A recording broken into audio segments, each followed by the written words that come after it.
রাধে রাধে বন্ধুরা, চলে এলাম আমার একটা ব্লগ নিয়ে। আমার ঠাকুর ঘর থেকে শুরু করলাম আজকের ব্লগটা। দেখো আমার গোপাল সোনা সেজে গুজে বসে আছে, খাওয়া দাওয়া হয়ে গেছে। তারপরে আমি ব্লগটা শুরু করলাম। মানে পুজো করা হয়ে গেছে। আজকের আমি শ্রাবণ মাসের শনিবার করেছি, তো সেই জন্য তাড়াতাড়ি করে পুজো সেরে নিয়েছি, মন্দিরে যাব বলে।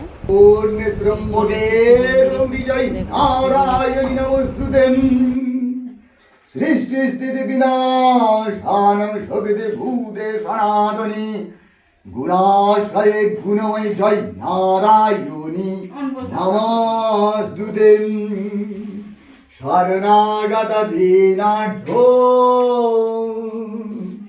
বরিদ্রায় জয় নারায়ণী নমস্তুতে। নারায়ণ নমস্কৃতং নারায়ণ।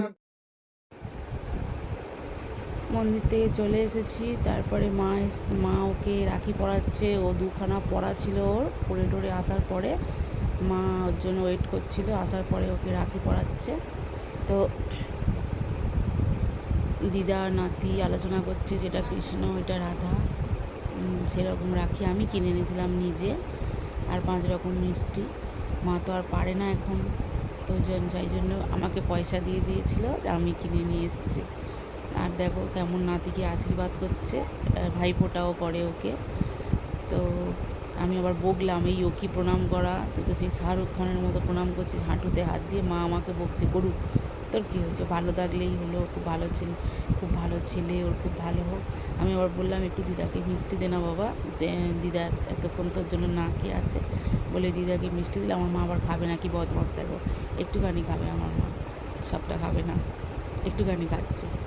তো বন্ধুরা, আজকের ব্লগটা খুবই ছোট, কারণ সময় পাইনি। আমি আজকের উপোস করেছি বলে ভিডিও করার সময় পাইনি, ফোন হাতে নেওয়ার সময় পাইনি। তো যেটুকু সময় পেয়েছি ভিডিও করেছি, করে তোমাদের সাথে শেয়ার করলাম। তোমরা এইভাবে আমার পাশে থেকো।